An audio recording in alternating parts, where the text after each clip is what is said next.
Morning students, fourth class. आज हम पढ़ने जा रहे हैं हिंदी का लेसन 12, अहिंसा की विजय। अहिंसा होता है किसी को बिना हथियार के, बिना मार के जो है अपनी विजय हासिल करने। जैसे कि गांधी जी अहिंसा के पुजारी थे, आपने सुना ही होगा। तो आज हम इसमें पढ़ने जा रहे हैं। एक छोटा सा ही एक्ट है, नाटक है।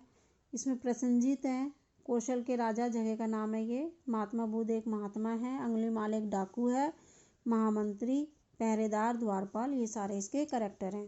तो उसमें जो पहला दृश्य है उसमें ये बता रखा है कि जो कौशल की राजधानी श्रावस्ती में राजा प्रसेनजीत का दरबार था।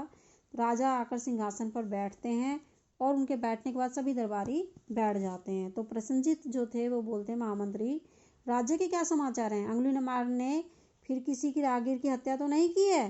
तब महामंत्री बोले, महाराज डाकू अंगुलीमाल ने कल शाम को ही 4 राहगीरों को मौत की नींद सुला दिया है। तो प्रसेनजीत बोले, इस डाकू का आतंक तो बढ़ता ही जा रहा है।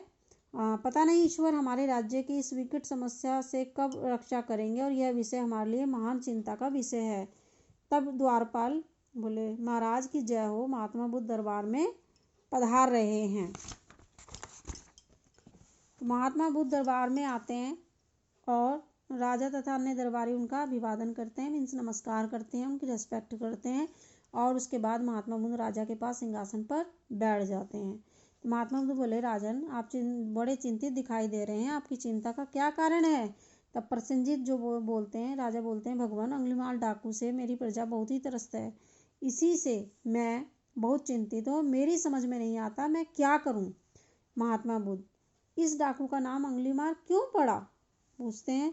तो महामंत्री बोले, भगवान उसने हजारों आदमियों की हत्या करने की प्रतिज्ञा कर रखी है कि वह 1000 आदमियों की जो है हत्या करेगा और उसका हिसाब रखने के लिए, उसको काउंट करने के लिए जब भी वो आदमी मारता है तो उसकी उंगली काट कर अपने गले में माला में मिला लेता है, इसलिए इस डाकू का नाम लोगों ने अंगुलीमाल रख दिया।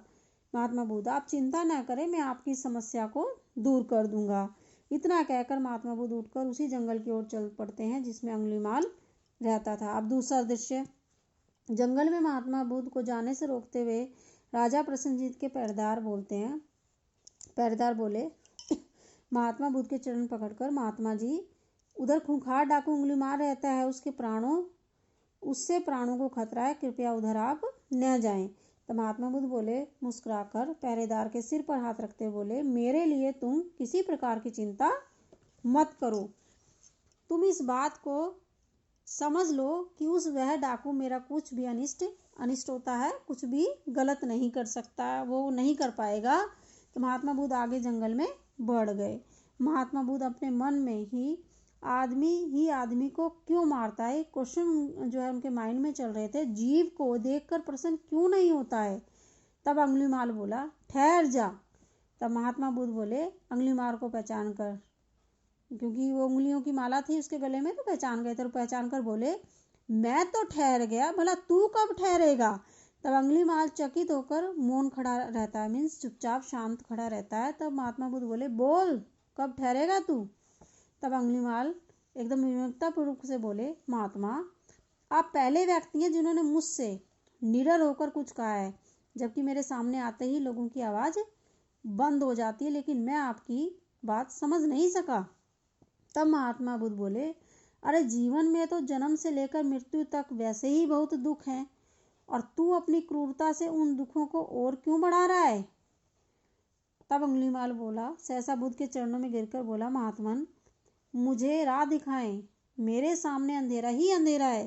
तब महात्मा बुद्ध बोले, ये हिंसा का कार्य त्याग कर हिंसा का मार्ग अपनाओ, सभी से प्रेम करो, लोगों पर उपकार करो, इसी से तुम्हें शांति मिलेगी और तुम्हारे पाप से भी मुक्ति मिलेगी। ये जो तुम गलत कर रहे हो उससे भी तुम्हें मुक्ति मिल जाएगी। अब अंगुलीमाल बोलता है, महात्मन आज मेरी आंखें खुल गई, मेरे मन का अंधकार दूर हो गया, अब मैं किसी भी जीव की हत्या नहीं करूंगा और यह मैं प्रतिज्ञा करता हूँ। अंगुलीमाल अपनी उंगलियों की माला तोड़कर फेंक देता है। तो देखा बच्चों, अहिंसा में कितनी शक्ति होती है। स्टोरी अच्छे से आप पढ़ना और सुनना। Thank you.